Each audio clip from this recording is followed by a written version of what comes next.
Good morning. I just got back from a morning walk. This is me without any makeup, without any pretense. I just feel like when I'm able to be real, I can share things in a way that feels authentic and that hopefully nothing else will distract from what I'm about to share.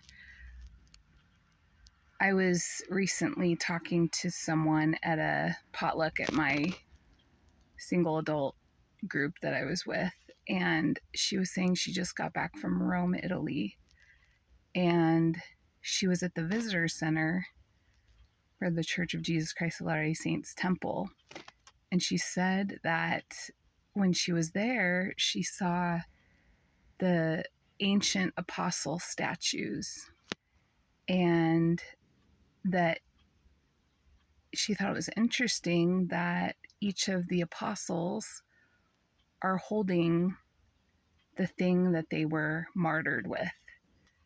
So I don't know the exact, lineup of all those implements, but I just thought that was very interesting. So on my walk today, I was in deep thought and also thinking of a conversation I had yesterday. Several years ago, I want to say maybe 10 years ago, I became aware of a man who, as a pastor, who was sharing some end time visions that he had seen. And when I share this, I just share it for perspective. I think that God's waking people up to the times that we're in. He's giving people dreams and visions of things that are to come. In the scriptures, it said something about that your old men will dream dreams and your young men will see visions, something like that. So I don't doubt that God is preparing all people for what's about to take place.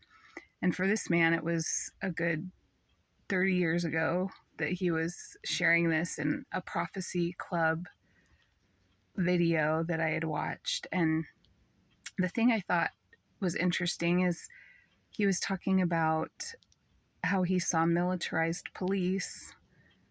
I believe he said something about Humvees. And back in the day, when he would have had this vision, I'm sure that there was I picture Chips, Poncherello. There's definitely not militarized police back then. Another thing he saw that was going to happen is he saw TVs that could watch you in your home.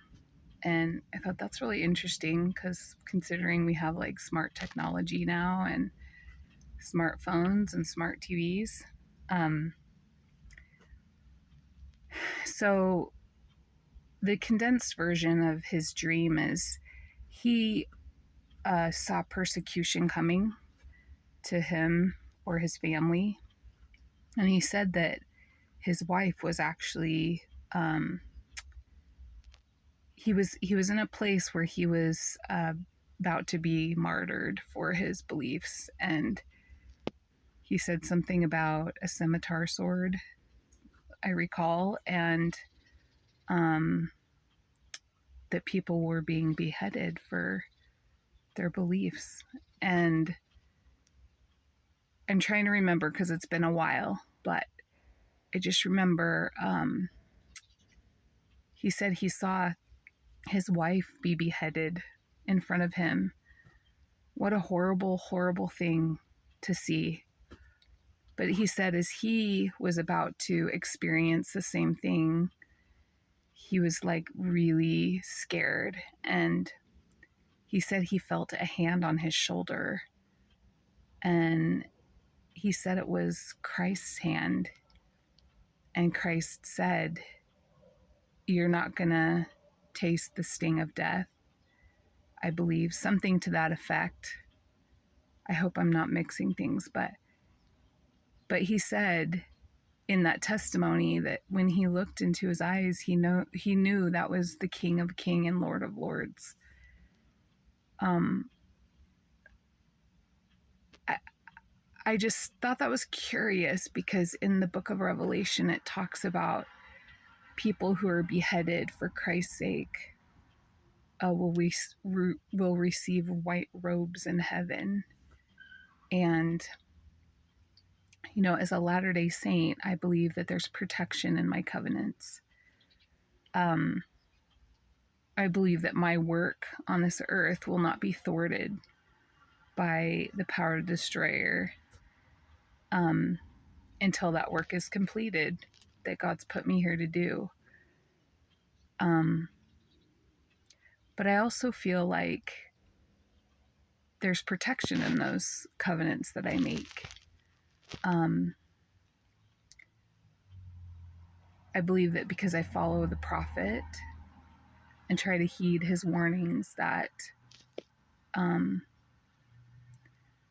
because of that I will not be cut off from that protection. And as I spend more time in holy places, I'm reminded of the fact that I, promise to give even my very life for the building up of the kingdom of God. I don't know if I'll ever have to do that, but I think about Joseph Smith and, of course, those apostles who lost their lives in the service of God. And I just think and consider,